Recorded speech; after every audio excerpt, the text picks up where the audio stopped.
You're on the garage. Now, you guys have all got kids, right? Yep. Correct. Now, a friend of mine the other day, he was looking after some people's kids. In all up, there was 9 of them. Ouch. And he said to me, breakfast was just so hard. Each kid wanted something different. What was he cooking? Well, I said to him, you're kidding. When I was a kid, breakfast was milk and a bowl of cereal, and if you didn't want it, you could starve. You That get was the it. back of your mum's hand. After you've had the front of your dad's.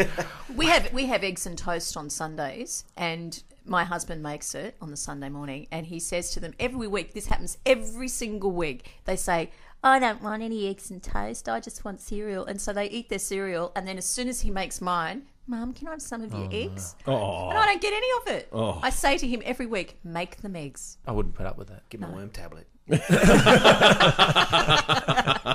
It's mean, I don't get my eggs. I had this discussion with my daughters recently, actually, because this isn't a breakfast thing, because breakfast for them is like rice bubbles or cornflakes, essentially. There's not a great deal of choice. On a Sunday, though, their job is that they have to make their own. That's our deal. Their own Yeah, rice but bubbles. your job is to clean it up. Their own rice bubbles. That'd be Sarah's job. But anyway, cornflakes.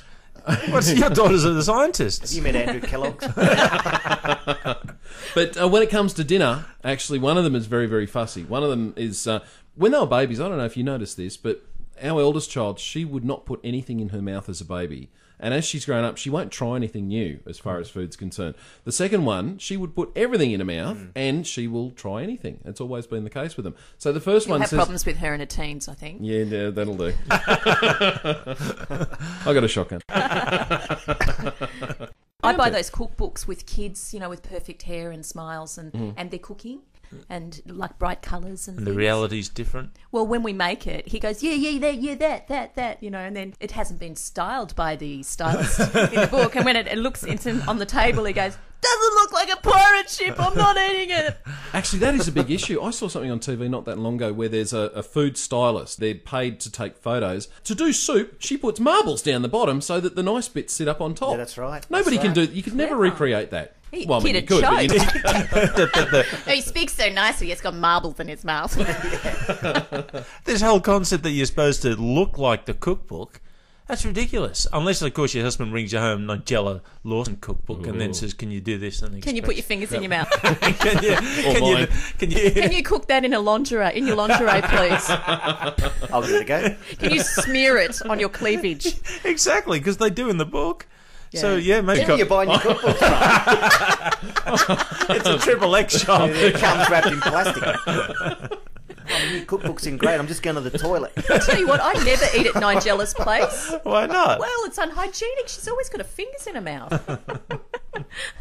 Is the big problem sausage. with kids' breakfast, though, they always say that you should make kids' meal times exciting. That's right. Now, when It's I was a exciting if kid, they don't eat my it. father just made it competitive. If you don't eat that, I will. And that was it. I've tried that, and my kids go, yeah, all right. Yeah. And then you don't eat anything, I couldn't imagine... And you get fat.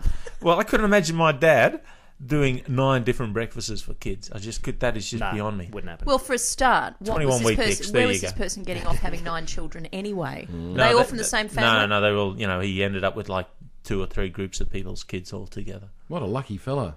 It's actually a shoe. So they weren't his kids. So his kids, he needs to get out of bed and make the breakfast and stop making kids. No, but I think this concept, as I said, of how do you make mealtime exciting for the kids? Throw it at them. Let them come inside. What's your tactic if they won't eat dinner? If they don't want to eat it? I say, don't eat it then. And they go, oh, that throws them. And then I say, get down from the table. They get down and they go to play. And I go, no, go to bed. You're joking, aren't you? Yeah, You're not go to playing. bed.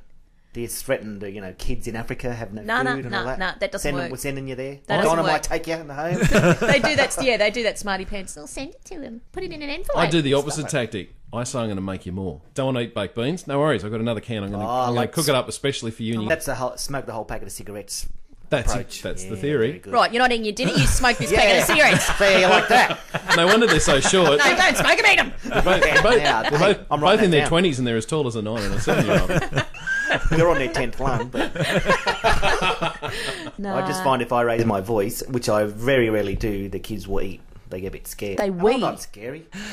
So what happens if you're driving them to school or something and a car cuts you off and you go, God damn son of a bitch, you turn around and your kids are eating? Works every time. Yeah, I keep food stuck down the back of the seat. They've gnawed through the upholstery. Stop eating the seatbelt. Okay, what are the specials today, Dad? Other kids will eat. Kids eat eventually, don't they? They do. That's what they say. If they don't want to eat, you let them down from the table and send them away. And they go to bed, and then the next day they remember they were really hungry and they eat. That's what I tell my missus, but she seems to have this pathological thing about them having to finish. They've got to eat. They've got to eat something each night, sort of thing, or they'll die during the evening. No, but they do wake up in the middle of the night, which is irritating for you if they haven't eaten. Padlock. Just tell them, whatever you're making, make some for me too. No, I think the best one is you don't get anything after dinner if you don't finish Always a your good dinner. threat. No treats. No TV. No treats. A mate of mine, his daughter, if he brought chocolate into the house, he said there were times he even hid it behind the vegetable crisper in the fridge. She could sniff it out. She said, yeah, all of a sudden he'd be watching the footy or something, and about 9 o'clock at night, this daughter, who was about 7 at the time, would appear just holding the choc bar. And he'd say, Psychic. That's Sixth Sense sort of Sounds stuff, a bit really. weird. Sounds a bit shining to me. I see dead chocolate. Vacant kids staring at you in the face. Red rum. cherry ripe. That segment was called Kids and Food, and behind the roller door in the garage was Penny, Gary, Tom and Andrew.